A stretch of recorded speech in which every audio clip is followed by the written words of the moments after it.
We'll begin boarding in a few minutes, but first I'd like to acquaint you with some important safety information. We're here at the Starlight Lounge doing our little show from opening to closing every day. We're about to meet two of my greatest heroes, H.G. Wells and Jules Verne. So where are they? What am I, a map? Hey, this is Push the Talking Trash Can from Tomorrowland, and I listen to the WDW radio show when I'm not collecting garbage. You should too. WDW Radio, your information station. Hello, my friends, and welcome to the WDW radio show, your Walt Disney World information station. I am your host, Lou Mongello, and this is show number 116 for the week of April 26th, 2009. Thank you for tuning in once again. With the 20th anniversary of Disney's Hollywood Studios coming up on May 1st, I'm planning a number of segments looking back on its history, trivia, changes, hidden treasures, and so much more. And this week, we're going to start at the very beginning. And I'm pleased to be joined at the studios by Disney legend and former Walt Disney World press agent Charlie Ridgway, who's going to recount what it was like planning for the opening of a park whose original concept changed dramatically and showcased the glitz and the glamour of a Hollywood that was both real and imagined. I'll answer more of your listener emails and questions this week, including vacation planning, as well as Walt Disney World history and trivia questions. Some topics include Disney honeymoons, Disney dining, World Showcase music, DVC versus a deluxe resort, the Empress Lily, and much more. I'll play some of your voicemails at the end of the show, so sit back, relax, and enjoy this week's episode of the WDW Radio Show.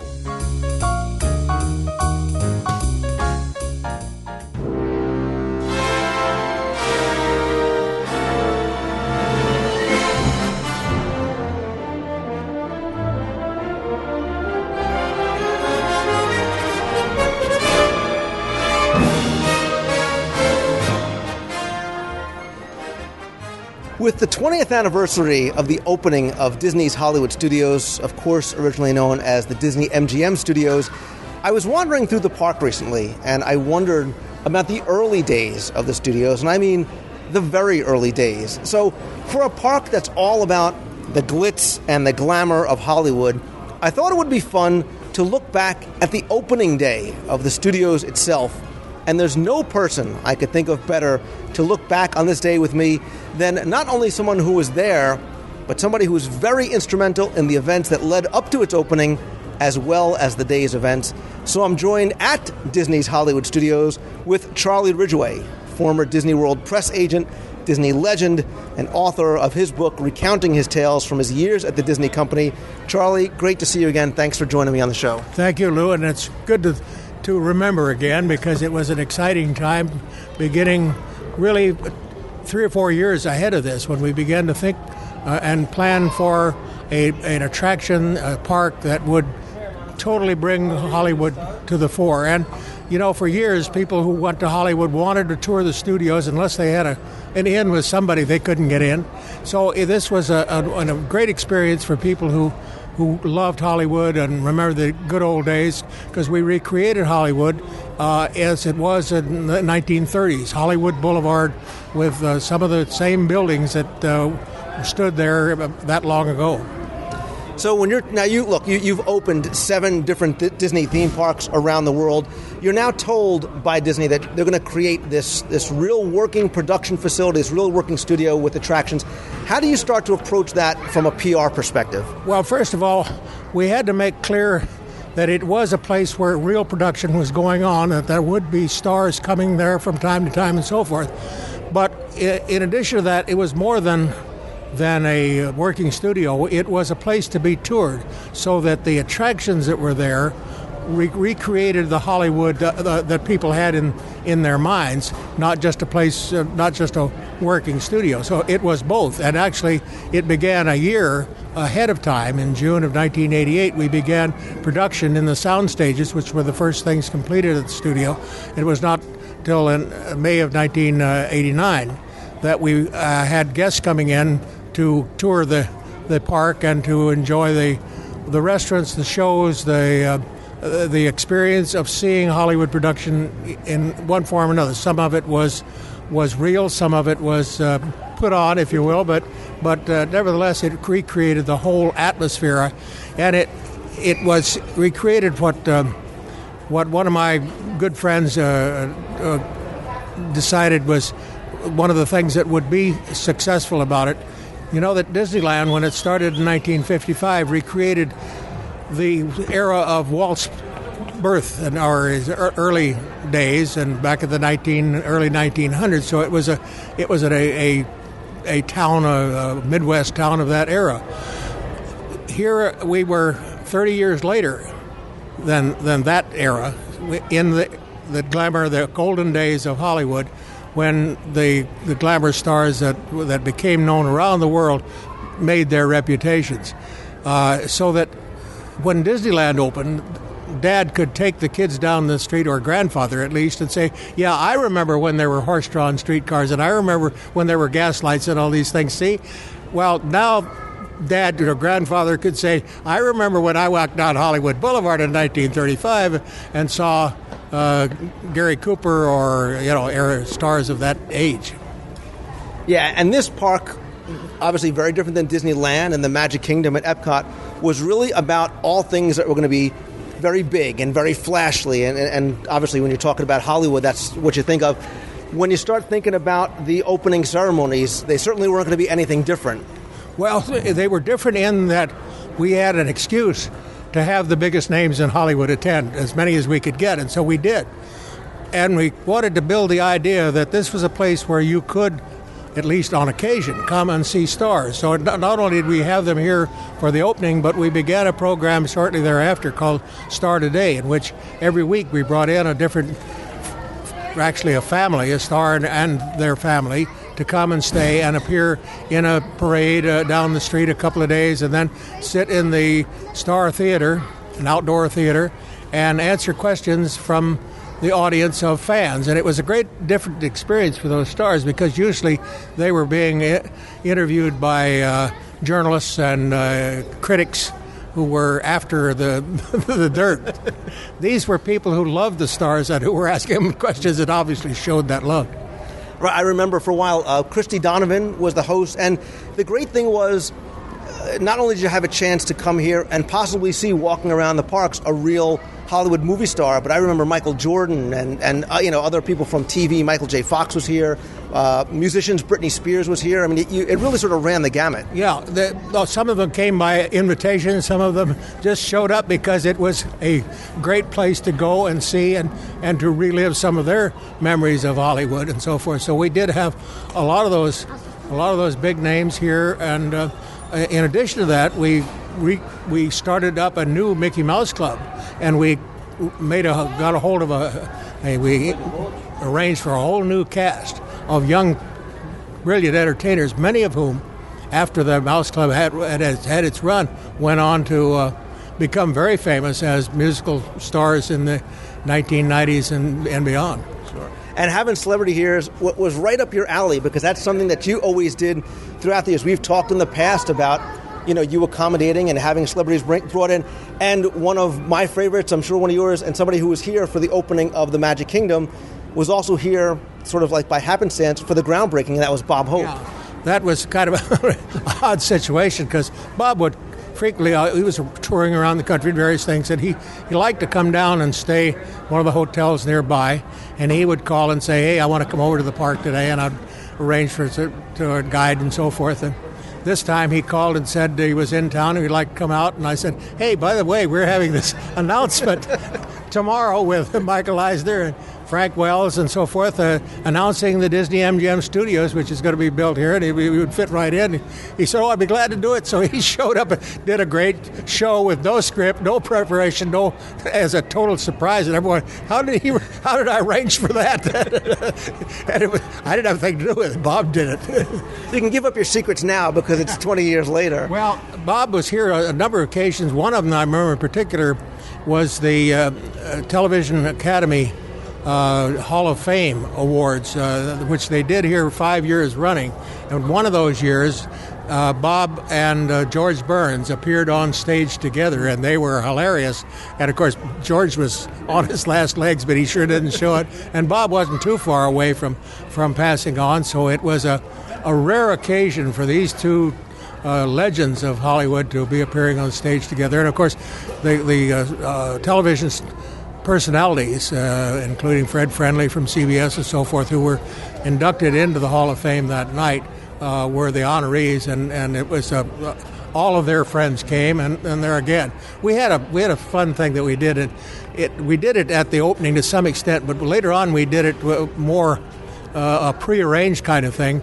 We'd have a group of conventioneers coming, and we would entertain them at the studio, and we would greet them with a red carpet at the front gate and 300 raving fans asking for their autographs and taking their pictures. Of course, these were people of non-entities, but they went along with the gang, and it was a great kind of fun, and these kind of things went on for many years, building up the reputation of the studio, and I think people who come here do get a feeling of being in Hollywood in its golden days.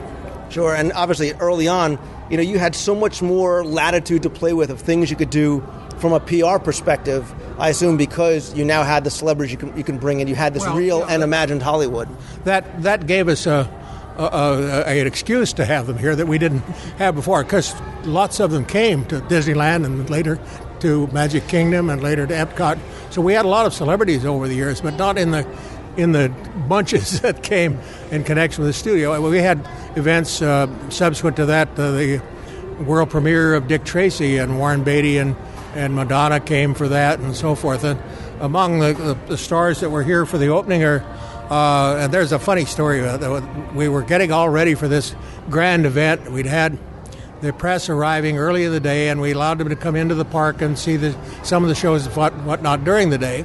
At about 3 o'clock in the afternoon, it began to rain. I mean, it rained hard. And we thought, oh, my God, it's gone. And it kept on raining, and we gave everybody umbrellas and so forth, but we knew we couldn't do half of the things that we were planning to do if that kept up. And we were scheduled to start the parade, the arrival of the stars and so forth, at 7 p.m. At 6:55, it stopped raining dead. We called it Walt's weather again. But there was one little fly in the ointment that we were scheduled to film the parade and all the spectacular that night. And all of the show lights that were supposed to be there for it were flooded out. And so the technicians went around with hair dryers and dried out those things. It took them an hour. Well, during that hour, all these celebrities, Kevin Cochran and Kevin Costner and a lot of Steve Allen and I remember Bette Midler was there, Lauren Bacall was there. I mean, you had some old Hollywood celebrities. Julie Andrews, all these people. I mean, and they were each of them were in their separate limousines, lined up in the back lot waiting to go on. And they waited and they waited and they waited and they got antsy, and you could see that they were just about to head for the nearest bar. Michael Eisner and Jeffrey Katzenberg and others were going up and down the line saying, no, just hold on a minute, it won't be very long, we'll get you. Well, it finally started at 8 o'clock, so we were an hour late. We were able to start the procession, and they arrived at the front entrance and came up the magic carpet and were interviewed by Army Archer, and it was a real Hollywood premiere in every sense of the word. And then they all came into the park and went down, lined up in chairs in the VIP areas and so forth to watch the parade, and then this magnificent parade of dancers and singers and the real glitz of Hollywood. Our entertainment division was just extraordinary in being able to stage events of this nature. And the climax was a couple of hundred dancers singing in the rain. There wasn't any rain by that point. It was a clear, starlit night. Willie Nelson, the Pointer Sisters, and other entertainers were hired to perform on stage during the evening, and it was a great event. And we heaved a sigh of relief that the rain ended just in time. And like you said, it was done in true Hollywood style, and it had that very sort of The Art Deco feel. Well, it had the golden age was what we were recreating, and we did it in every way we could think of. I think everybody who came was excited to be here. It was a brand new kind of thing. We had the great movie ride, which is still a basic attraction in the park. Was here to recall some of the greatest films of all time. And Gene Kelly's Dancing, Singing in the Rain, and John Wade riding the horse, and Jimmy Cagney with his Tommy gun. All those figures from the golden age were here, and so it turned out to be a really truly successful, and partly because I think of all that attention and so forth, we had an overwhelming attendance during that coming summer that was unbelievable. The park was really not big enough to handle all the people that wanted to come. But fortunately, we had 2 other parks to send them to by that point. So if they couldn't get into the studio, we could send them to the Magic Kingdom or Epcot. Yeah, I remember when the park first opened, there weren't really a lot of attractions open. There were a few shows, so there wasn't a lot to do initially. Obviously, it's expanded so much over time. Well, we did as much as we could get ready in time for it. We had some really wonderful attractions. We had a lot of interactive attractions that were kind of new to us, and we had some extravagant restaurants, the Brown Derby and the TV cafe, Sci-fi, the Primetime Cafe, and those places were brand new kind of setting for dining. We didn't have that early Jim Henson's Muppets Vision TV, which came along 2 or 3 years later. We have made a lot of other changes, but we did have a back lot where they were able to see the houses that they were familiar from television shows. They were able to, we did a recreation of a New York street with Washington Square, and up at the end of the street you saw what appeared to be a 50-story building, but was just a mock-up and so forth. So it did enable people to actually have the feel of being inside a movie set. And in addition to, like I said before, there was always the possibility that you might see not only a celebrity here, but you might see a real production going on, because New York Street at the time was actually used for productions. I remember seeing how they were able to take down the facade of the Chrysler Building if they wanted to make it look like a different city, and you might see a movie or a TV show. Quite a few commercials here. We did a lot of editing and so forth on various films and so forth. We didn't have any big productions of major TV or major motion pictures done here, because as we discovered years earlier at Disneyland, trying to do a major Hollywood production in the middle of 30,000 tourists is not all. Sounded good in theory, but it nevertheless was used for a lot of different things. I mentioned the Mickey Mouse Club. We had Ed McManus and the Star Show that he did, the kind of the amateur hour show that he had, and we're doing another one now based on the American Idol, which is very successful in giving people who come to the park a chance to show off their talents on stage in front of an audience. We had a television set where we did a mock-up of a typical TV sitcom, and we had people from the audience who took some of the extra roles in that. So all of those shows turned out to be very, very attractive and very successful. We later added Sunset Boulevard, the Hollywood Tower of Terror, which gave us the first of, well, actually, I guess the second of our thrill rides, because earlier than that we had put in Star Tours as a spin-off from Star Wars, which was a simulating space flight, and make it very, very exciting too. So we had a big opening for that with George Lucas and a lot of the stars from that movie from Star Wars here. We had the Indiana Jones Stunt Theater in the beginning, which was a tremendous production in addition to recreating a set of some size. It was the production of that was the stunt show of it was, and still is, a major show. And that's what it is. The studios opened with wonderful theatrical productions, much like it still has now. And what it opened up with is what I think we're starting to see coming back to a certain degree now, are a lot of interactive shows, interactive type of experiences for guests that aren't just passive where they sit and watch, but they actually get a chance to stand up, participate, and be a part of it. That's always been a name. It's not always easy to accomplish, but because people's talents do vary an awful lot. But no, the interactivity, I remember the sound show early on, they were able to people to go in and listen to on earphones that they felt they were having a barber's shaver go through their head, go over the head and so forth. So we demonstrated the sound techniques and so forth.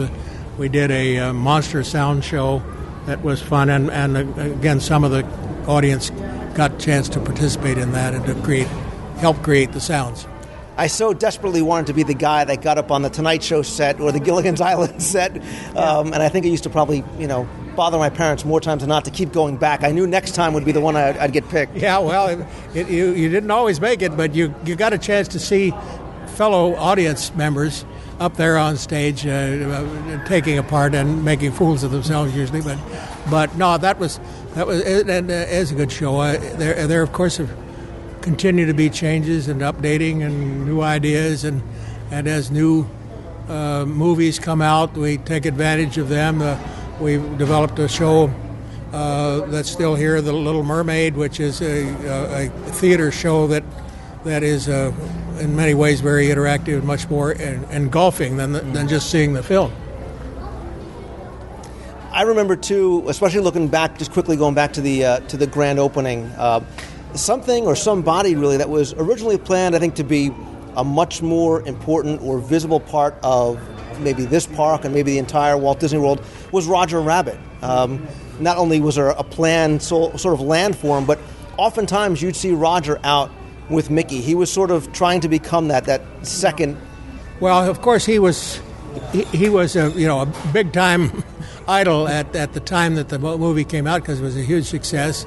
And he was so different in character than any of our other characters, so it was natural to make use of it. And we talked about developing some rides that based on Roger Rabbit that didn't really come about, but we did develop some playground areas and whatnot based on the Robert. And also on Honey, I Shrunk the Kids, we developed a playground area for that soon after the opening that has been very successful, giving kids a feeling of being overcome by this huge set that surrounds them. And from the very beginning, authenticity was key, not only in having celebrities here, but in having real productions, but in how the Chinese theater was constructed. And obviously a very important part of that were the handprints in the cement, something that started from day one. Yeah, we started that with the stars that were here for the opening, and it continued ever since. Every time a star of some note comes and is willing to do so, why we put their hands in cement out in front of the Chinese theater, and so it's become in many ways a East Coast version of the real thing in Hollywood. Thinking back to the early days of the studios, or that early opening day, or as you're getting ready for that grand opening and press event, any sort of memories really that stick out in your mind as being the most funny, or something that really sort of stays with you 20 years later? Well, there are a number, I guess, that are a little bit hard to catch them right away at the drop of a hat. But one I remember, we had major magazine come in like a month ahead of time to shoot some stuff, and we got them a chance to go up on top of the ball near the main entrance and get up high, and a lot of things that we had to work hard to accomplish for them. We got a chance to shoot inside the Great Movie Ride, which was very difficult because the lighting is not intended for photography purposes and whatnot, but we were able to accomplish that. I remember it was a real lot of fun to be here with Michael Eisner and Frank Wells, who were all so enthusiastic, particularly about this project, and walking with them through the park in the days before it opened, and sitting with them as we took the first ride on the Great Movie Ride, and pointing out the things that still needed to be fixed and all those things. A great part of the memories that I share. I do know that we accomplished some things that I would have never dreamed we could do. in terms of attracting major electronic media. We had well over 100 radio stations and probably 50 or 60 television stations broadcasting live from here simultaneously during that opening day or the day after that preview. And we had 10 or 12 uplink satellite trucks in place, and accomplishing that from a logistical standpoint was amazing. And I didn't have a whole lot to do. I had some guys on my staff that could get those things done, and they did them. And to see 100 radio stations in little booths, all that had to be designed and built and everything ahead of time, stretched out around the circle in the middle of the park, every one of them interviewing a different Disney person about what this new studio was about, and you couldn't buy that with any amount. A far cry from July in 1955 in Disneyland. Yeah, well, at that point we had a one television show covering it. Was an ABC. It was actually produced by the news department.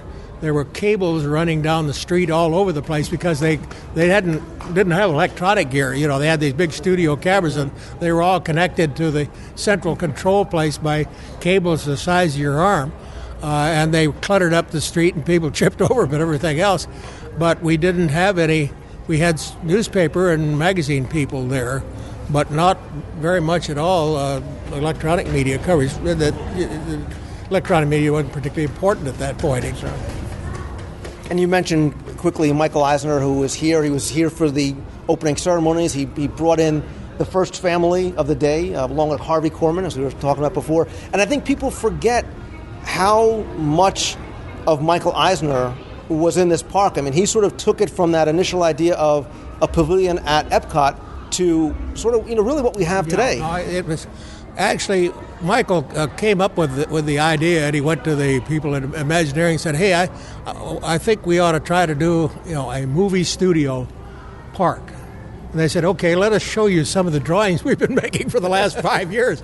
It was not a terribly difficult idea to come up with. It was a natural, partly because for years people had been crying to get in to see the Disney studios and others in Hollywood. The Disney studios had a fairly good-sized back lot and had a lot of interesting things to tour, but you couldn't afford to have 40,000 people a day doing it. You've obviously seen not just Walt Disney World, but Disneyland and other theme parks go through so many changes through the years. What do you think of the studios today versus 20 years ago? Well, I think it's making progress. I would like to see more special event kind of things, as we did more of, I think, at that time. But it takes a lot of money, and you can never really prove how much good some of them do. The fact that we had the American Television Hall of Fame awards take place here for 5 years running, I know helped to build things, but how many people came to the park just because they happened to run across that, I don't know. But I think overall that it still is carrying on a great tradition, which Walt started and Michael Eisner and many others continued in the later years. And the fact that he and Frank Wells, the two of them together, are really the ones responsible. We're able to build not only Epcot had been built when they arrived, but they had created what, in my estimation, was the biggest hotel building program in the history of the world. 20,000, 25,000 hotel rooms in a period of 10 years in all kinds of different, from very modest costing hotel rooms to very expensive ones, to beginning with the Grand Floridian and then moving into getting the designs by some of the world-famous architects who did the Swan and Dolphin and the Beach and Yacht Club and the other hotels around the property. That alone has been an amazing development, and of course all supported by the attraction of the parks. They created not only the studio, but Typhoon Lagoon, Pleasure Island, Blizzard Beach, and the Disney Animal Kingdom, all of which were huge multi-million-dollar undertakings that it took a lot of guts to do and a lot of imagination to carry forward. I agree, and I think, for so many years, Michael Eisner has unfortunately sometimes remembered more for the negative things, and that's why I wanted to make a point that this park was so much because of him. Well, it certainly was, and I, as I emphasized before, I felt that Michael and Frank together were a team unlike any other, and they were close to being the equal of Walt, and that's saying a lot. And that they had enthusiasm, they had great ideas, they had the ability to carry forward and to get the financing for it and all those other things that it took to do. Michael came to be criticized for micromanaging, but to me, he was much better when he was micromanaging than when he decided that wasn't a good thing to do. I think when Frank died, it did take some of the life out of Frank, out of Michael, and he went on to other things, and he has to be given credit for the architectural achievements, the achievements in entertainment and so forth, and some of the things we did, and some of the things that he gave his approval to do, have never been done before, and I'm not sure they will ever be done again. I agree, and again, not trying to compare him to Walt and his brother, but the success was in the partnership between he and Frank, much like it was between Walt and Roy. Yeah, very, very much so, and I don't know whether any one man can be. I don't really class Michael as being a genius in the same sense that Walt was, but he certainly, in terms of accomplishments, what he did for the company was unbelievable. He took a small company and made it the second largest media company in the country, with by the acquisition of ABC and all the things that went with it, all of the cable channels and so forth that went with it, or ESPN and all that were an outgrowth of all that combination. And it certainly has been fun to watch it grow and to continue growing, and I have every confidence it will continue moving forward as time goes along. I agree. And now I have to ask you, because I still believe that everybody, when they come here, even if you've worked here, even if you're here in a professional capacity, has a little bit of the kid left in them. So when you walk through the studios, looking at it now or looking back 20 years from now, what was your favorite attraction? Or what's the thing that you enjoyed here at the studios the most? That's always the toughest question. It was one that Walt was asked 10,000 times, and I've been asked quite a few. I don't know that anybody's got the right answer. Walt used to say it was the people, and I have to say that's pretty close to it. Just watching people having fun out here is a wonderful reward. As far as the ones that I like best, I like the Great Movie Ride a lot, and I think the way they presented the tour of the studio and all was very creative, and I love to come out here and eat, and all those things. It's hard to pin down any one thing because it is a total experience that involves all kinds of different things that happen during a day. And if you're lucky to have most of those be fun experiences, and don't always, but when the kids start crying or the day's too hot or a lot of other things can enter into it, but when they all fit together, there's nothing like it in all the world. I agree with you, but it's okay if you want to say that the Hollywood Brown Derby is your favorite attraction. Well, I do like to eat. Great. Well, Charlie, I appreciate you sitting with me again here at the studios, recounting some of your stories. You have so many through your storied career with the company. I highly recommend people go and check out your book, which is Spinning Disney's World, Memories of a Magic Kingdom Press Agent. I'll put links to that in the show notes. I'll also want to keep in touch with you because I know you do make appearances from time to time at NFFC and other events around the country. I totally recommend people coming out to try and meet you and listen to you speak firsthand. And also visit your website, which is travelphotoridgeway.com. And again, Charlie Ridgway, Disney legend, thanks so much. Thanks, Luke.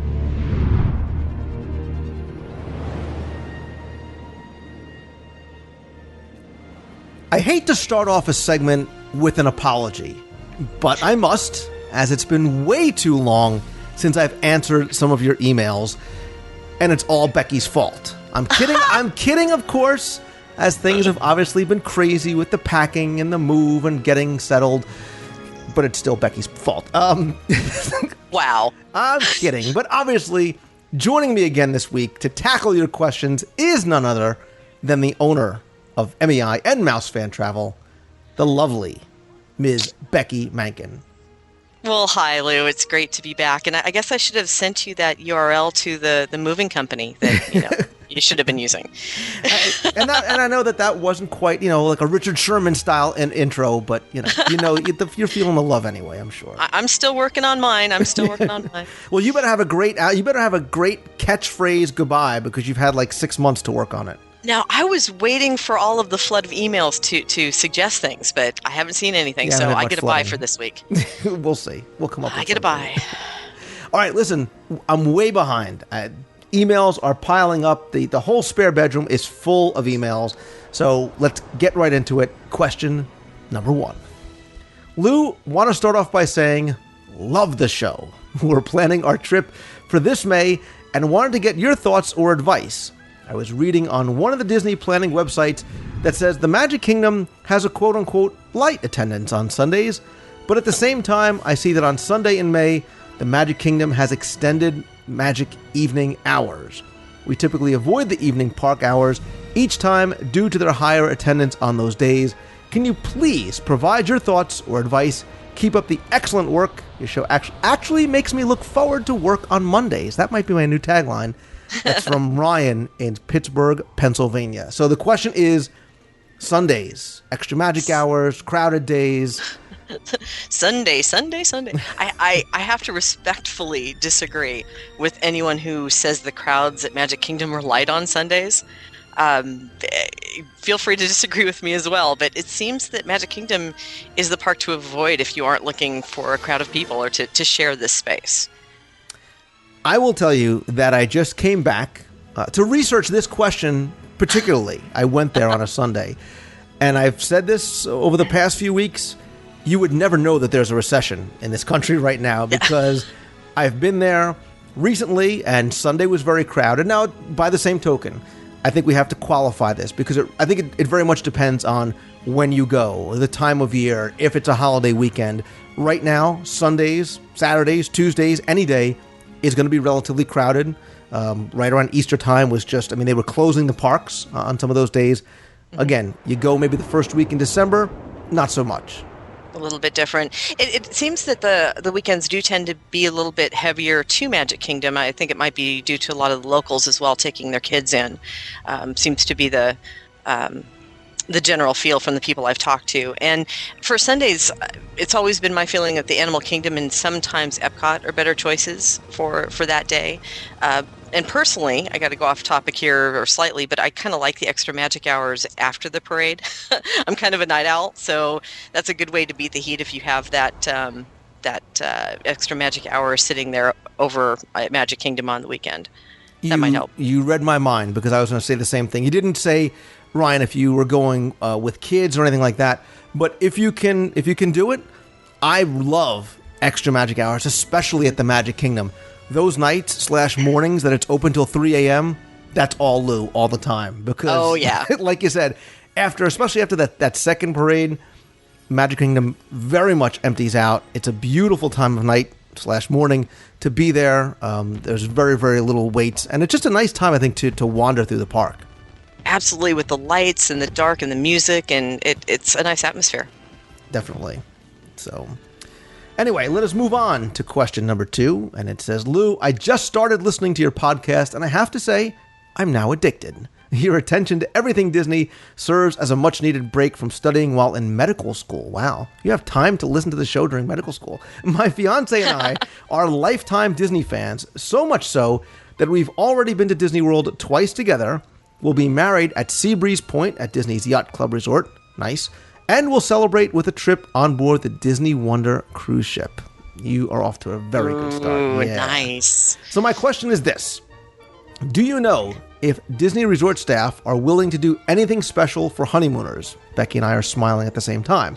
Amy and I will be spending 4 nights at Disney Saratoga Springs for the wedding before heading off on our cruise, and we'd love to have some Disney touches to our special moment outside of all our already magical ceremony. Thanks, John, the medical student at the University of Nebraska. Well, this fiance is getting quite a catch because, John, you are thinking right along the great lines here of providing the perfect wedding and the perfect honeymoon. From what I can see here, it's a great way to start your lives together. And I love the cruise as a honeymoon destination too. There are just so many great things to do, and there's going to be some alone time, some adult time, some great shows and things to do on the ship. But I digress. I have heard, of course, that I've heard the tales that the cast members do like to add little magical touches for special celebrations and especially for honeymooners. But of course, it's not something that they always promise to do. So my best advice is be sure your celebration is noted everywhere on your reservations, on your hotel reservations, on your dining reservations. Please advise the cast members at check-in and at your restaurants that you're celebrating. Also, be sure to get the celebration button from guest services or City Hall so that you can proudly display the fact that you are on your honeymoon. And if a husband will do this, I always grin when I'm in the parks and I see them running around with the Mickey top hat and the bridal ears. Those are so cute, and you always get some extra magic out of wearing those as well. I was with you up until the ears. No, I'm only kidding. I had a feeling, so I had to kind of, throw that in there. But if you wear the ears, John, you're going to score points, I swear. I will say that I own the ears, not necessarily wearing them, but I own the ears, haven't worn them in the park. But I agree. First of all, John, your fiance, and her parents are probably very happy. She's happy because her fiance is taking her to Disney World, and her parents are happy because Dr. John is taking her to Disney World. So. Exactly. But I what you said, Becky, definitely holds true. Let everybody everywhere know that it's your honeymoon, and I could almost guarantee that you'll get a little bit of extra magic here and there. So. And I'm definitely going to do, and I'm already planning to do, an entire segment on the show about getting married at Walt Disney World and honeymooning at Walt Disney World. So I might not catch you guys in time, but definitely stay tuned. Perfect.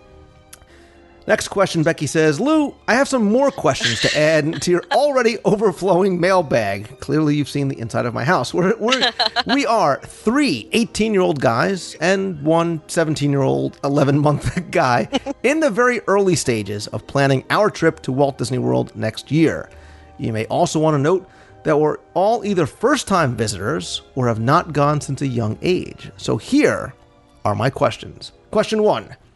This one's very blunt, and it will probably not take you long to answer. What deluxe/DVC resort should 4 18-year-old guys like us stay at? Well, first of all, big thumbs up to you guys going DVC/deluxe resort right out of the box.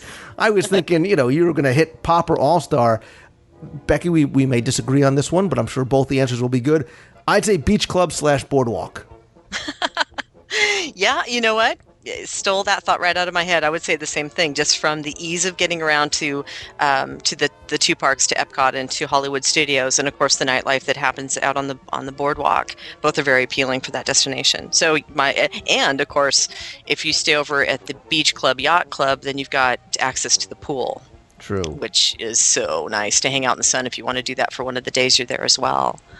And beaches and cream. But anyway, which actually leads me to the second part of his question. I have two words for it: kitchen sink. Move on.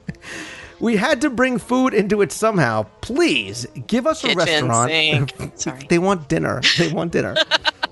On each night of our stay, that's true. Each one could probably finish a kitchen sink with the choices below. So I interpret this, Ryan, as you want us to decide between the 2 choices for each night. So night 1 is either Raglan Road or something in the resort you just chose.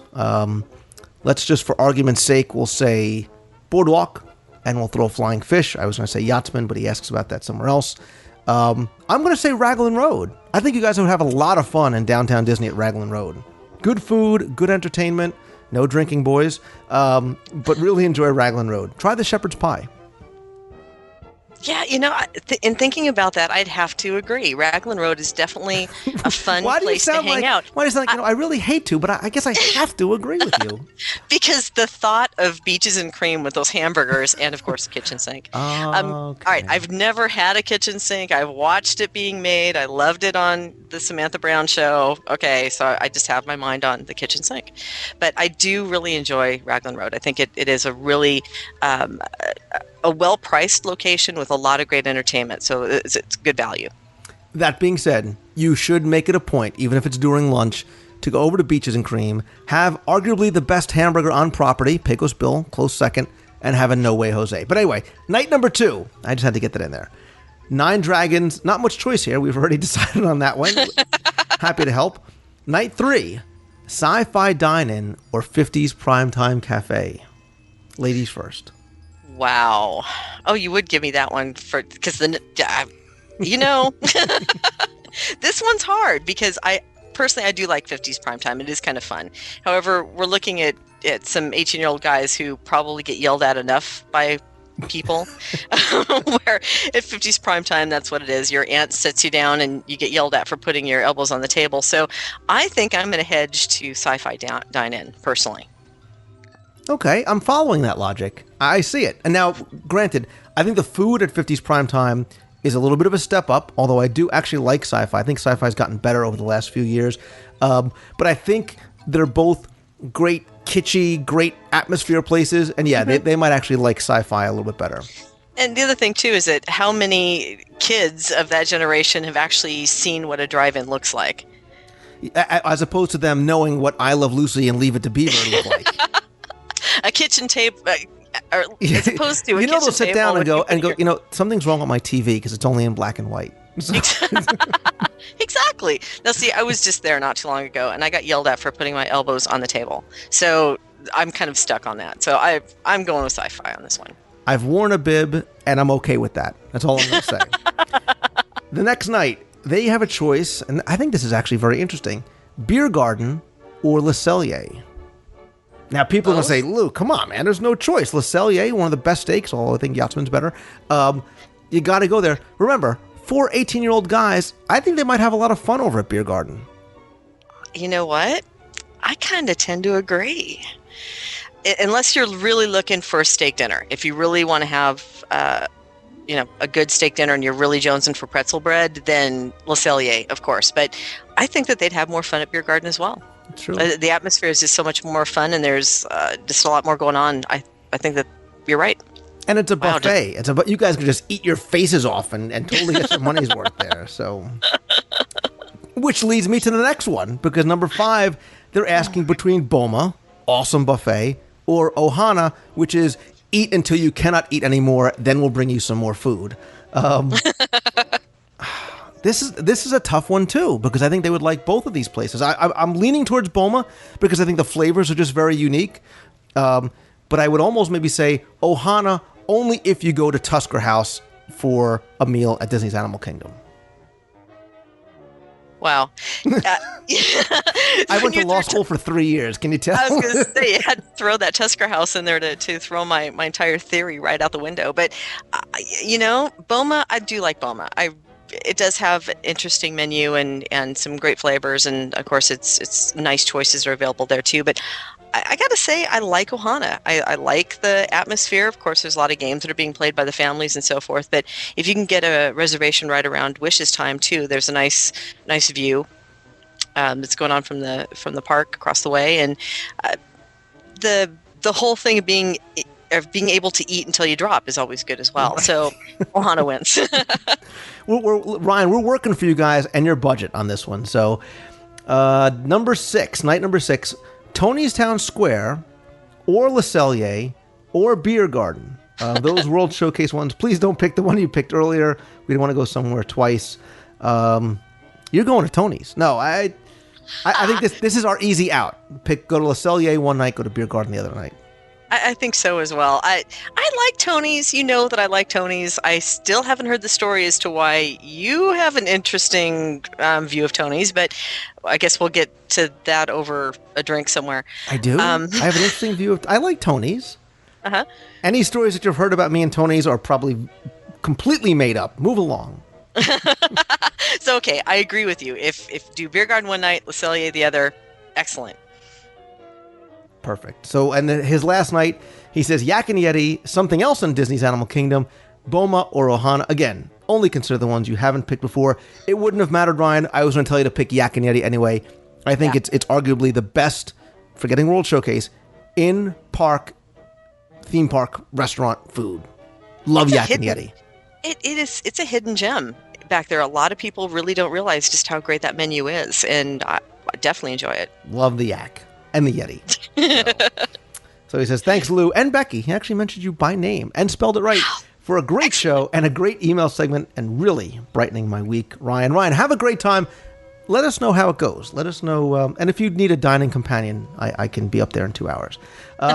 Next question says, Lou, how effective have the Disney sales, such as buy 4 nights, get 3 free, been on keeping crowd levels consistent with the normal years? You know, I'll tell you why I'm laughing. Where the economy isn't in a severe recession, can we still expect smaller or larger crowds based on past history, or have the economy and or Disney sales changed noticeably for 2009? Love the show. That's John from Vestal, New York. As I said before, John, question 1, I think you would never know there is a recession by looking at the Disney theme parks. Yeah, it's amazing. The offer, of course, was a big shot in the arm for the slow economy.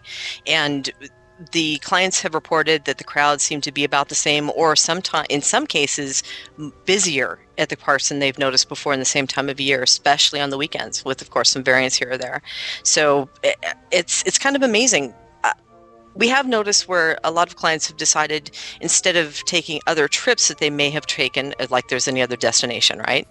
But some folks that may have decided or had thought that they were going to go to Europe this year decided to go to Disney instead. So we're seeing a lot of that as well. Right. And the reason why, and we've said this before, is because I think Disney is somewhat recession-proof, simply because you know what kind of experience you're going to get. You know that, look, if my family has X amount of dollars to spend, make those dollars really count. I know that if I go to Disney, I'm going to have a good time. I'm going to get this type of an experience, where Europe, a bit of a crapshoot. Not so sure. And I think that's probably why. And you know what? I'm happy to see the parks, crowded like that, and that they're not suffering all that much.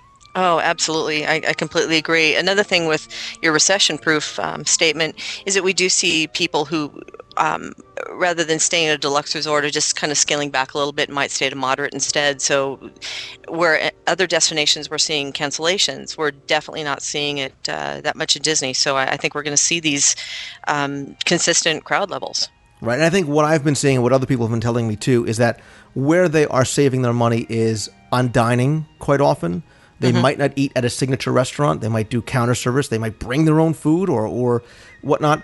And I think merchandise probably is the easiest place. And this is a great tip, that if you are going, know that you might have to scale back on the amount of souvenirs / collectibles that you bring home from your trip. So.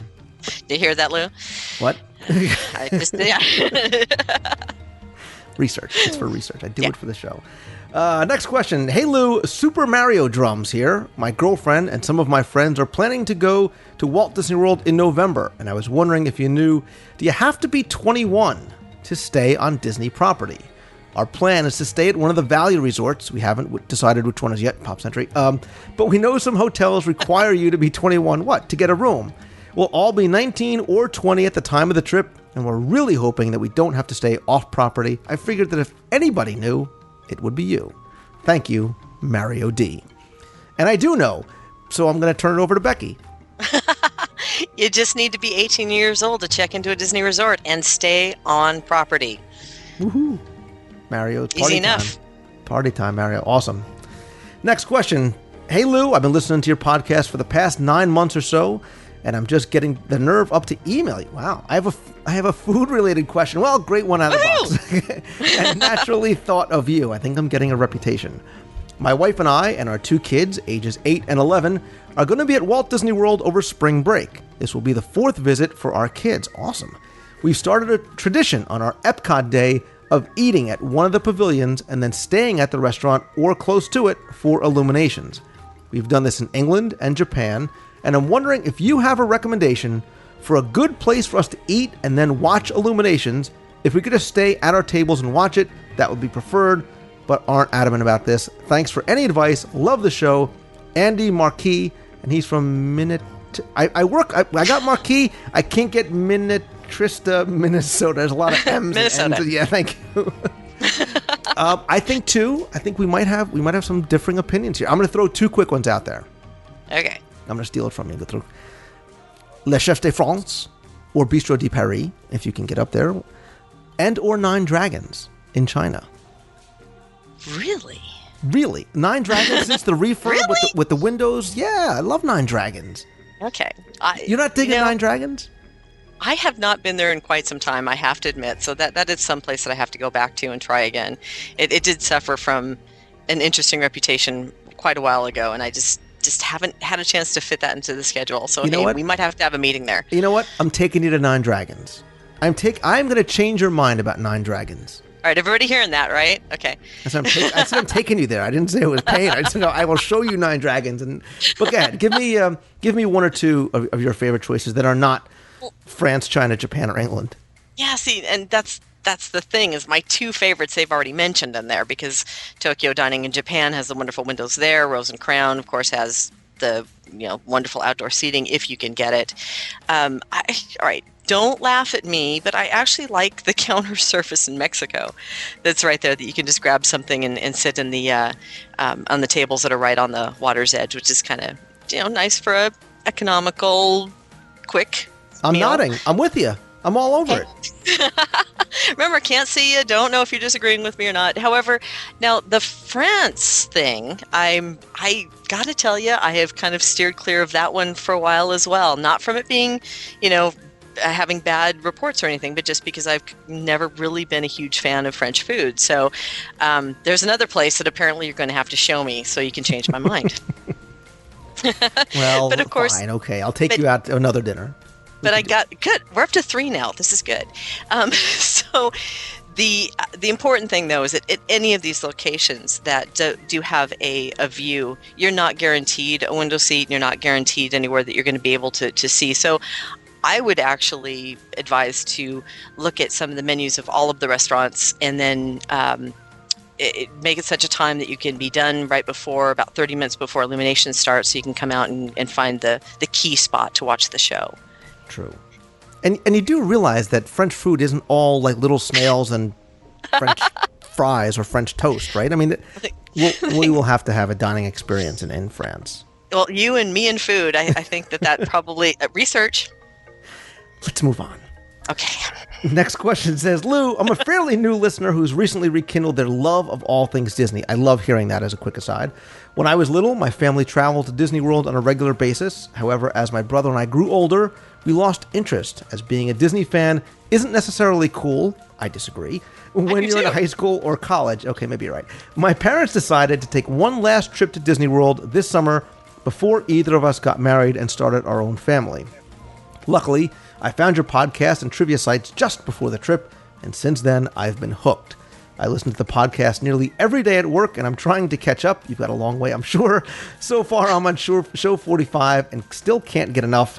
I just wanted to let you know that I enjoy what you're doing. Hope you've captured others like me. Thanks to you, I've seriously thought about going back to school so I can be an Imagineer. Very cool. Now, for my question. I've been to Disney several times, 10, and I've seen references to virtually every animated film, whether obvious or subtle. However, I've never seen references to either the Jungle Book or Robin Hood movies. Is this true, or have I overlooked these references? I'm not really sure where Robin Hood would fit, but the Jungle Book could easily be incorporated into the Jungle Cruise or Animal Kingdom.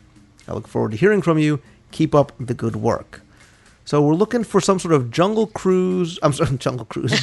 Book or Robin Hood references. The first thing, obviously, that came to mind were the characters. And I know from the Jungle Book, I've seen King Louie and Baloo out quite a bit, especially over in Animal Kingdom. And Robin Hood, you can see Robin Hood,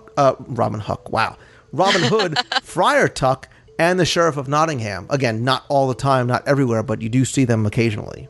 Now, believe it or not, that's all in my sleep-deprived state that I was able to come up with as far as references to them. I was thinking maybe around the studios or the Magic Kingdom for a window or a reference or some sort of homage to them somewhere.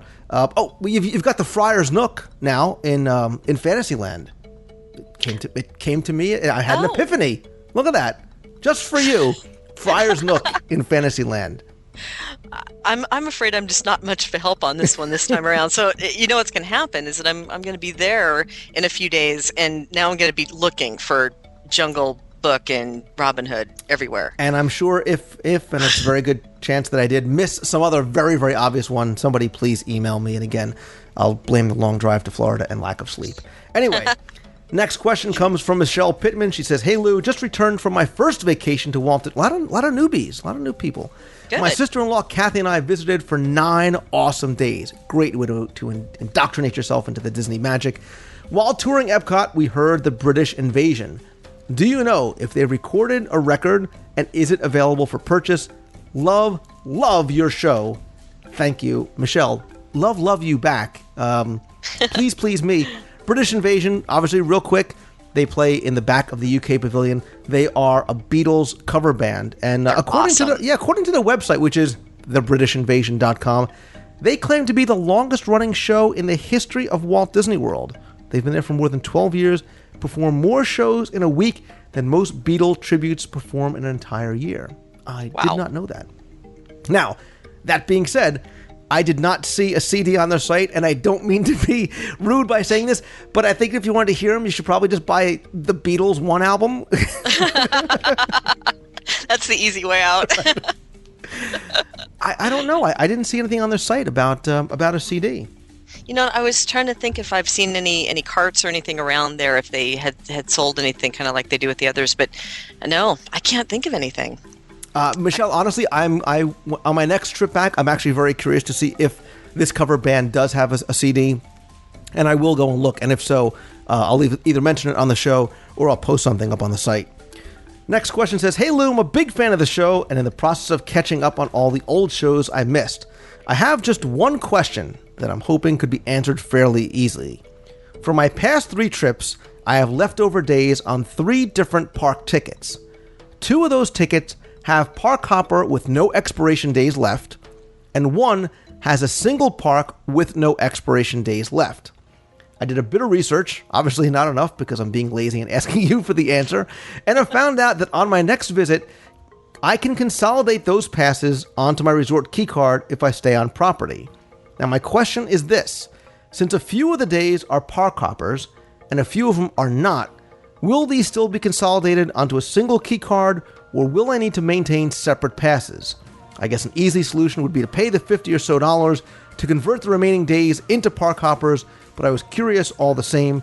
Keep up the incredible work. Hope to meet you at the parks in one of your meets of the month." And that comes from John. I was told there'd be no ticket math.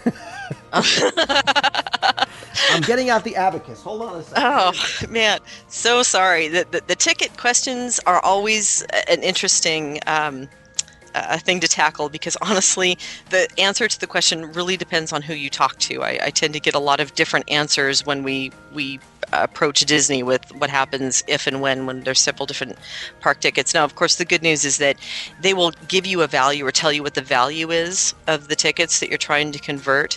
However, I tend to get different answers each time that we ask if you can take them all down into one or if you have to maintain separate tickets. So I'm not going to commit one way or another at this point because I haven't been able to really get a straight answer from Disney or guest services, but take the tickets to guest relations when you arrive and they'll be able to give you the value or give you your options to be able to consolidate them down.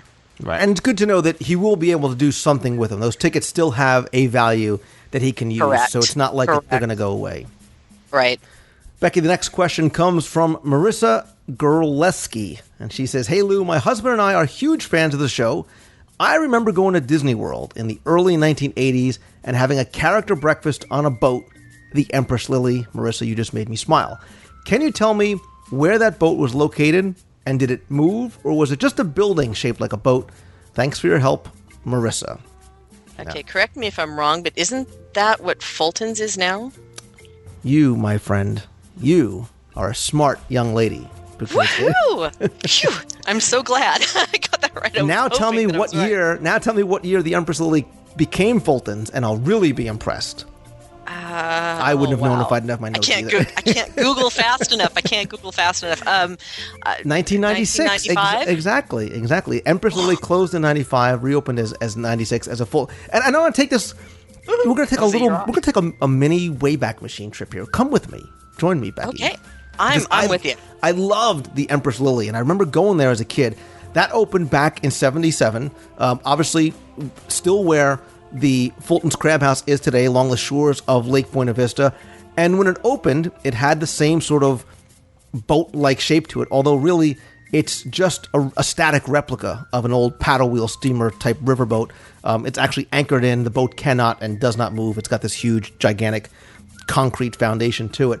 But when it opened originally, it was made up of a number of different restaurants, as opposed to now when it's just a single Fulton's Crab House, and actually was the location of the first Disney character breakfast. And that's why I remember it so much. And I actually have, in storage, a certificate on my wall, a framed certificate from the original character breakfast that had a picture of the Empress Lily. It was surrounded in a frame by all different classic Disney characters, and it was signed, I think, by, I don't even remember who.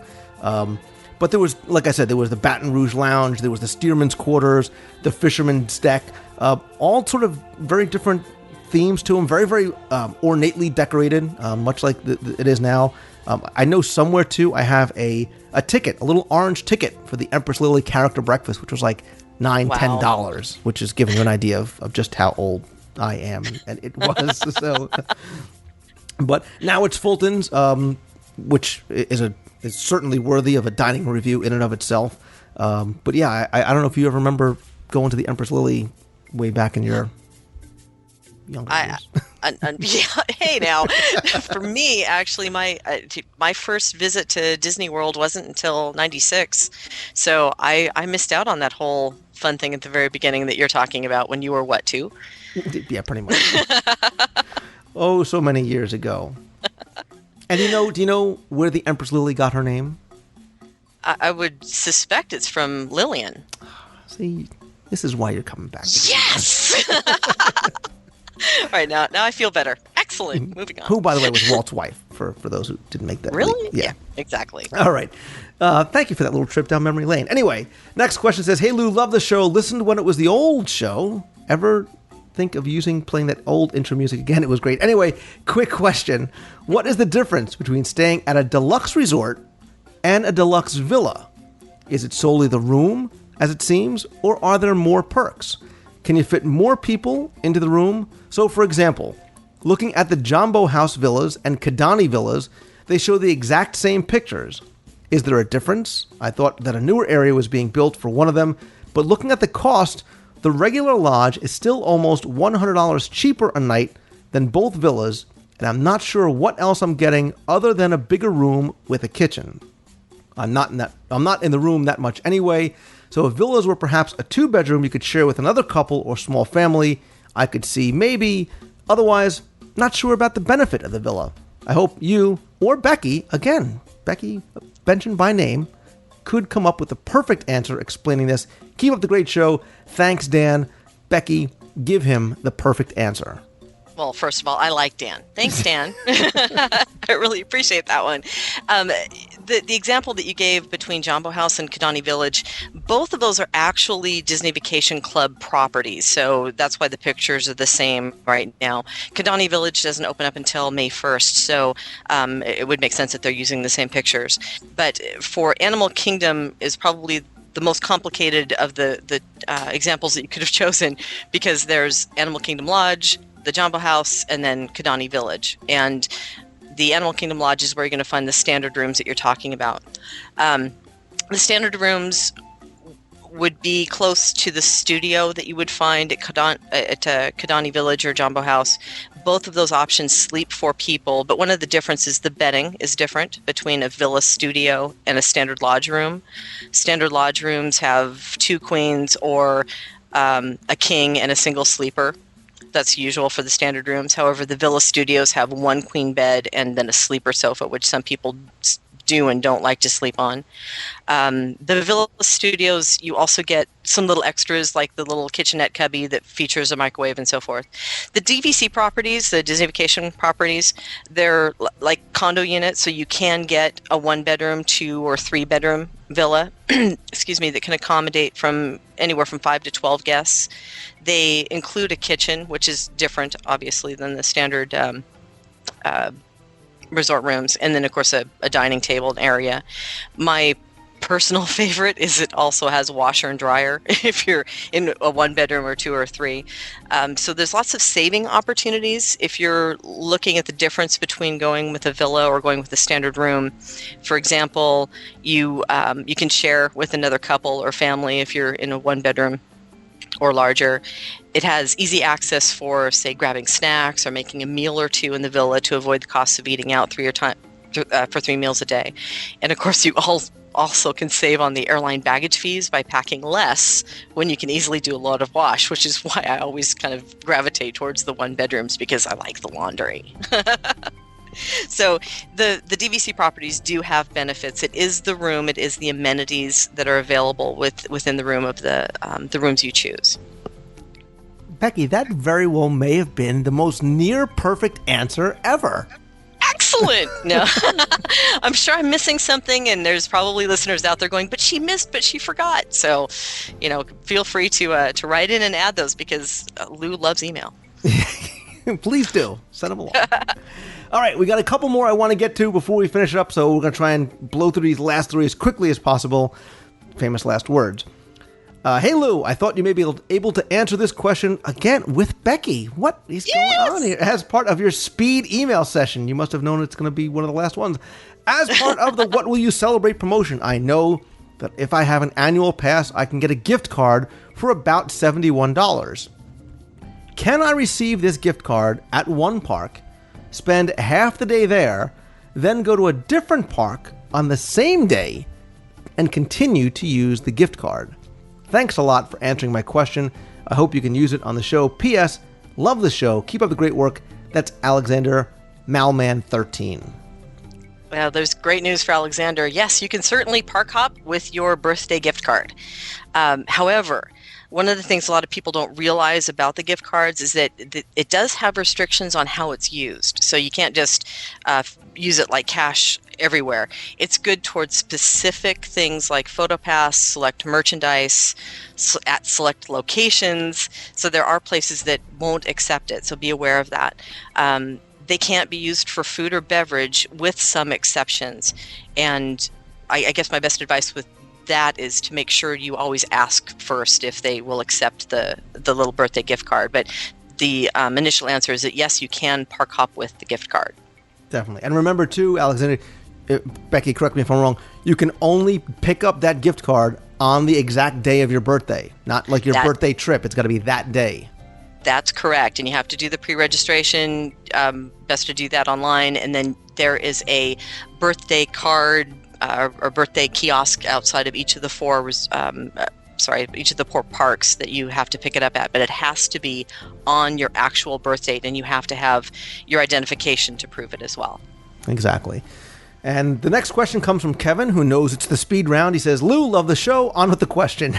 Of the 31,000 acres making up Walt Disney World property, how much of that is usable? Isn't some of it set aside for conservation? Well, Kevin, yes, you are right.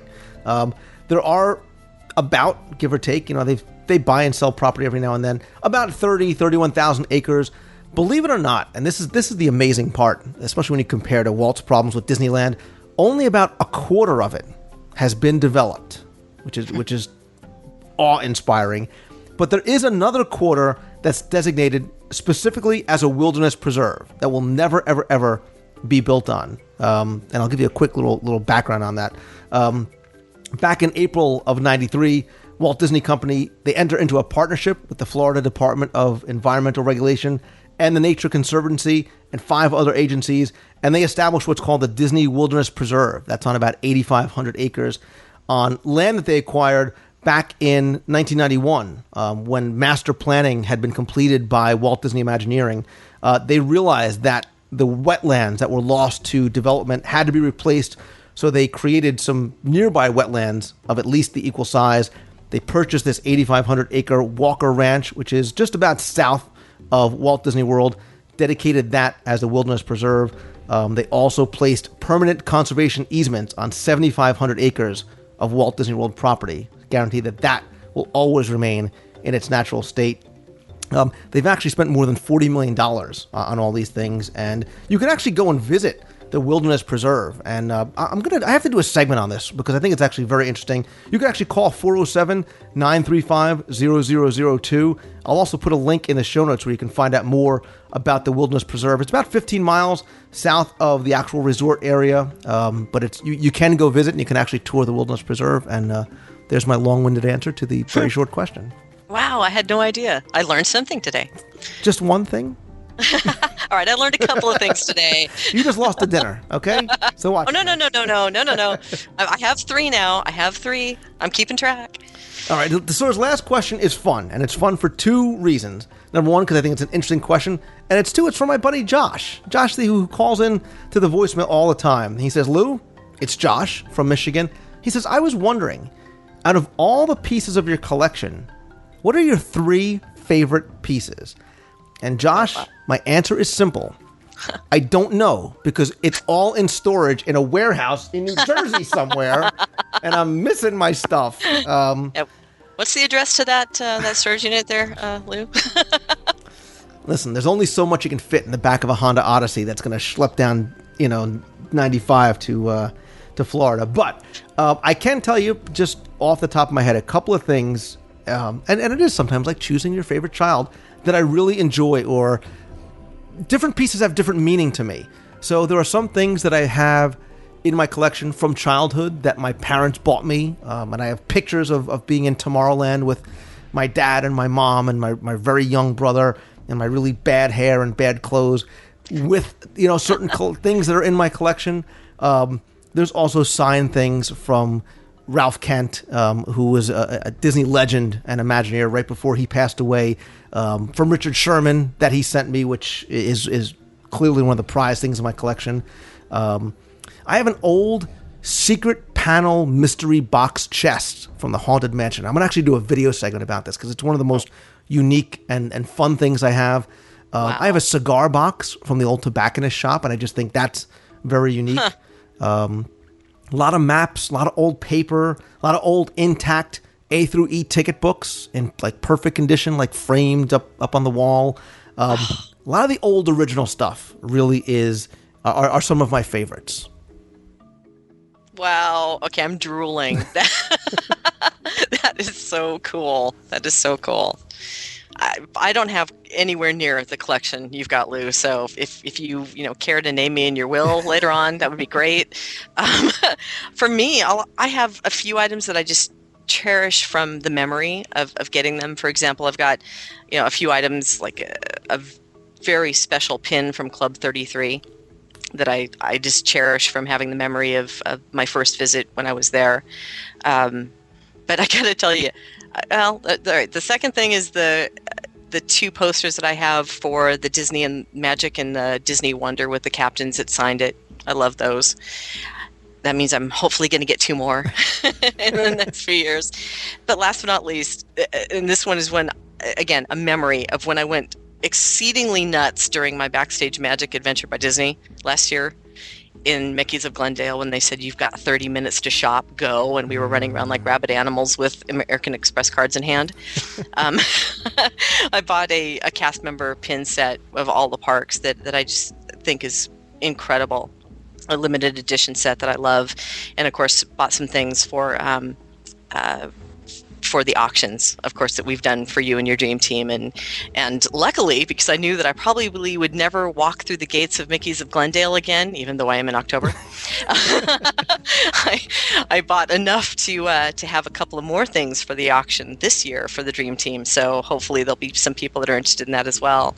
But the other one, I haven't bought it yet because I'm planning to do it on the next shopping spree. So we'll see what I come back with.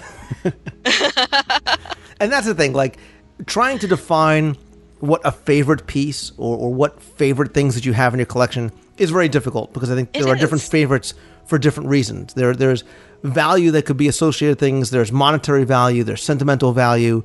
I'm sure when I start digging some of these things out, I'll be like, I completely forgot that I even had this. It's going to be like Christmas when I finally get to unbox all my stuff. And when you were just talking about pictures of you as a child, there's pictures of me and my dad in Disneyland on my very first trip on my 7th birthday, with me with a hideous haircut, by the way. Oh, you so know that I'm getting a copy of that picture for the show notes. Oh, boy. Yeah, I'll have to see if I can even find them, and I'll hide them from Chris really, really fast so he can't go find them and send them to you. It's some wonderful pictures that, you know, just have the memories of my father, who's now passed, that gave me this wonderful love for Disney. So I got to say that too is treasured memories and treasured pieces. Absolutely. And I'd actually love to hear from other people about maybe what some of their favorite pieces are in their collection, or even like what their holy grail might be. Like, what's that one thing that you would love to have as part of your collection? You know, is it something like, for me too, the stuff that comes out of the theme park are some of my favorites. You know, anything that was part of a ride. Like, I have a porthole from a 20,000 Leagues Under the Sea sub. I have no idea what I'm ever going to do with it. You know, I can't hang, the thing weighs like 100 pounds. I can't hang it on the wall. But when I had the opportunity, I had to get it, you know, and somebody was kind enough to get one for me. And, but yeah, I love the things out of the theme parks. And if anybody has a Mr. Toad's Wild Ride card laying around, it would look awesome in my where my dining room table currently sits. So how big is your storage unit, and how much does your wife love you? I don't know, and obviously a lot. So, but yeah, I'd love to hear from you guys, and this is something that would be great if you guys wanted to call into the voicemail. Please do. So, but Becky, that's it. We are done with the emails. We're done with the slow speed round. I want to thank you once again, as always, for taking the time to come on for all of your travel needs. Walt Disney World, Disneyland, Disney Cruise Line, Adventures by Disney, which we're going to cover on an upcoming show. Contact Becky and her wonderful team of agents over at mousefantravel.com. Here it is, Becky. I'm leading up to it. Say goodnight, Gracie. Good night, Gracie. Oh. You crashed and burned Obviously, guys, I need some help. So if there's a clever little saying that would be perfect to fit that little blank, I'm good for it. Otherwise, I'll see you at the Adventurers Club. That's right. Kungaloosh.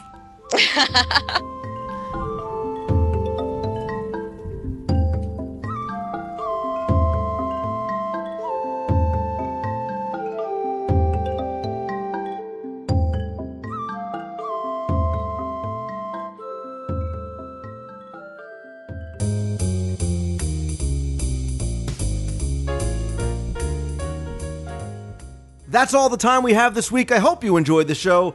Thanks to my very special guest, Disney legend and author Charlie Ridgway. You can visit his website at travelphotoridgway.com and be sure and pick up a copy of his book, Spinning Disney's World. I also want to say thanks to Becky Mankin, owner of Mousefan Travel. You can go to mousefantravel.com for a free, no-obligation quote on your Walt Disney World, Disneyland, Disney Cruise Line, and Adventures by Disney vacations. I want to say a big thanks to everybody that I had the chance to meet in the parks over the past couple of days, and everybody that came by my Meet of the Month today over at Disney's Hollywood Studios. I love having the opportunity to meet so many of you, and thank you so much for taking time out of your day or out of your vacation to come by. Don't forget, next week I'm going to have a meet on Sunday, May 3rd over at the Magic Kingdom at the Sunshine Tree Terrace. That'll be at 1 o'clock. Again, we'll be there for a couple of hours. Please come by and say hi. Even if you're late, stop by for a minute. I would love to say hello. I've also posted one of my daily Disney Diary videos from this recent trip. You can find that on the homepage or in the video section of WDWradio.com. You can also find it on YouTube And if you subscribe to the show via iTunes, it'll automatically download to your computer so you can watch it in iTunes or on your iPod device. I'll be posting another Daily Disney Diary video later this week from my recent trip, as well as a new video on the site also later on this week as well. Stay tuned to the show. Over the next couple of weeks, I'll be announcing dates for probably June and July's Meets of the Month in Walt Disney World, as well as some other meets that I'm going to be attending elsewhere around the country later on this year. If you have any questions that you want answered on the show, please email me at lou@wdwradio.com, or if you want to be heard on the air, you can call the toll-free voicemail line at 888-703-2171. And if you want to talk about the show with other listeners, please come by and join the WDW Radio Show forums over at WDWradio.com. Don't forget, you still have one more week to enter last week's Walt Disney World Trivia Contest. I asked you a number of questions, as well as a bonus question. You have until Saturday night at midnight Eastern Time to get your answers in for that. Quick thanks to everybody who's following me over on Twitter and who played my Where in Walt Disney World game with me this past week. I posted some photos from around the parks, asked you to identify where those are.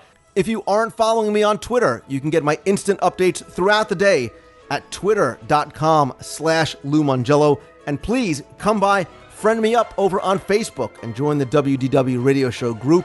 You can find links to all of those right on the homepage of WDWradio.com.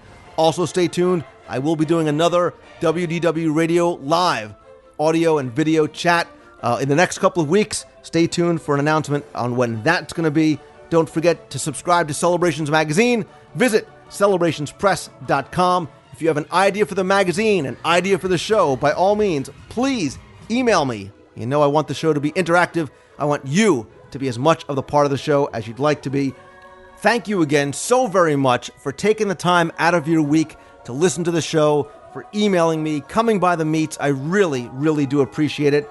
As always, if you like the show, all I ask is that you please help spread the word, let others know about it, review us in iTunes. Again, come say hi over on Facebook or over in the forums at WDW Radio.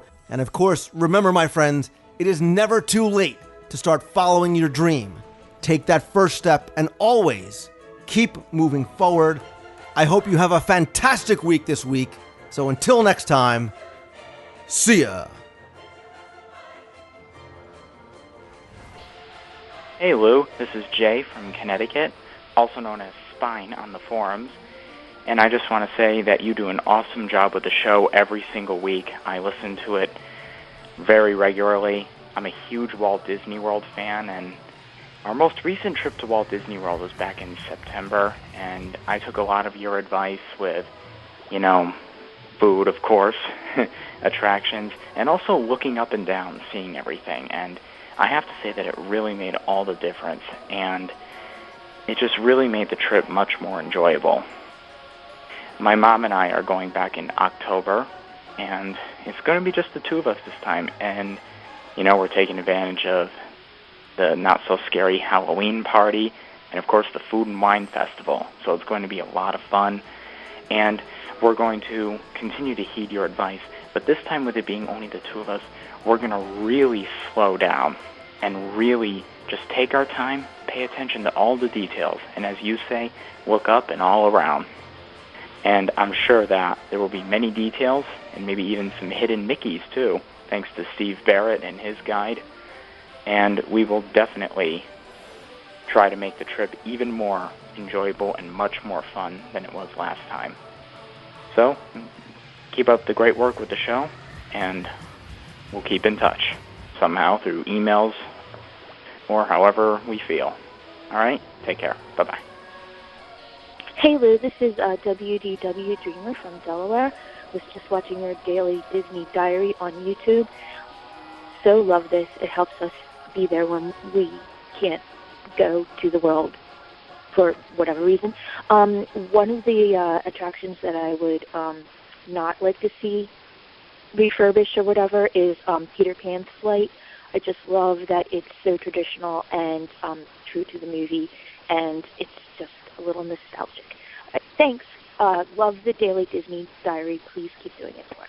Thank you. Bye. Hi, Lou. This is Danielle from Woodbridge, New Jersey. I'm just calling in to let you know how much I enjoy listening to Josh's voicemails. I really feel like Josh represents the Disney kid in all of us, and hearing his voicemails always makes me smile. I look forward to hearing him as a guest on an upcoming show. Keep up the wonderful work. Bye. Hi, Lou. This is Michelle from Michigan. I just wanted to let you know it's a magical day in Agrabah. I'm hanging out over here because the rest of my family's over on Splash Mountain, and I'm just, well, too much of a chicken. But I'm shopping. That's all good. But anyway, it's great. Hello, everyone, and have a magical day. Bye. Hey, Lou. This is Kevin from Jacksonville. First of all, just wanted to say welcome to Florida. Obviously, I think it's great being down here, and I'm sure you're going to find it equally enjoyable, especially since you'll be even closer to Disney World than we are here up in Jacksonville. Second, I know you hear this a bunch, but we just want to thank you for your show. It's a great show. My son Nathan, my daughter Brittany, and I, we listen to your shows starting Monday morning on the trips to school and finish them throughout the week as I take them to school. And you turn what is normally a bummer of a day for most people, being the beginning of the work week and the beginning of the school week, into a great day because we always look forward to starting the new WDW radio show episode that Monday morning and continuing until we finish it. So again, thanks for the show. Thanks for the good work. We'll be down in Disney World, unfortunately, the weekend after you hold your May meet and greet. So we're sorry we're going to miss you there, but hopefully one of these days we can get down there at the same time and actually get to meet you and maybe take some photographs. Kids would think that would be pretty neat. We participated in one of the live chats, and they just thought it was great that you mentioned their name on the live show. So again, thanks for everything. Keep up the good work, and we'll be listening. Thanks. Bye. Hi, Lou, and all the WDW radio fans out there. This is Tom from lovely Walt Disney World, calling you from the actual resort. I'm not in the parks right now. This is day 6 of a 7-day magnificent vacation. Of course, they all are. Just wanted to say that I experienced the Kim Possible World Showcase Adventure a couple days ago. Did all 7 of the missions. There's 7 out of the 11 countries represented in the World Showcase have a mission associated with them. And what a blast. What an absolutely phenomenal job Disney did. And it's the kind of thing that only Disney would do and could do. Few would have the kind of resources and technology that could accomplish something like the Kim Possible experience. And even fewer, actually only singularly, only one, would actually do it. So execution was phenomenal. I recommend it for young and old. I saw little kids doing it. I saw folks who were 65 plus doing it. Just can't express to you how great an experience it was, how much fun I had, and how much fun we're having here, my family and I, in Walt Disney World, of course. So Disney, you've done it again. Can you do no wrong? Anyway, just signing out here. Lou, thanks so much for the show. You do a great job. Really looking forward to hopefully hearing my voicemail on the show. And peace out, brother. Take care. Bye. Hey, Lou, Glenn from Alabama. Just listening to your top 10 rain, things to do in the rain and the rainy moments. And I wanted to say, the Voyage of the Little Mermaid, there is a scene there.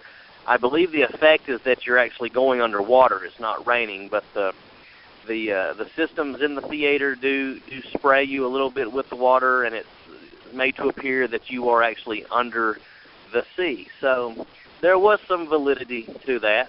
I tell you, the best thing I've ever done in the rain at Disney World, it's been several years ago. We stood in line for Big Thunder Mountain Railroad, and we just knew that they were going to shut it down. It had been raining for a good 15 minutes by the time we even got in line, and I said, well, let's just stay in line and just see what happens. If they let us ride, they let us ride. If they shut it down, they shut it down. We were in line for about 20 minutes, but they did not shut that ride down.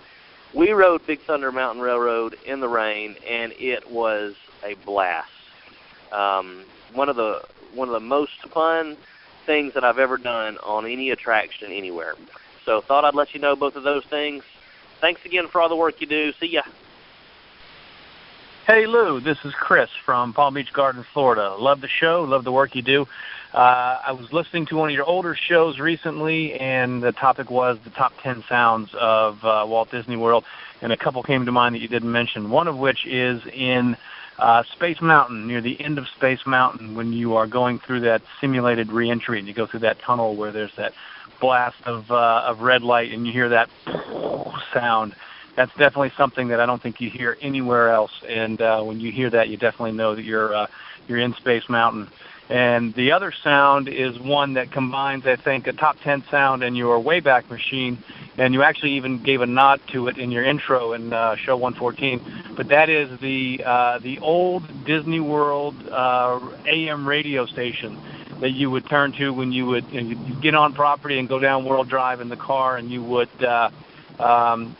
see the signs for the AM radio station. You turn to the radio station and hear that voice and hear the announcer telling you all that was going on in the parks. And I remember as a little kid hearing that, and that that really put you in the mood. You knew you were there when you heard that announcer. And back then to have your own radio station was something really, really cool too. So just wanted to add my 2 cents for those sounds. And again, love the show. Hope to see you in the park someday. And congrats on your move to Florida.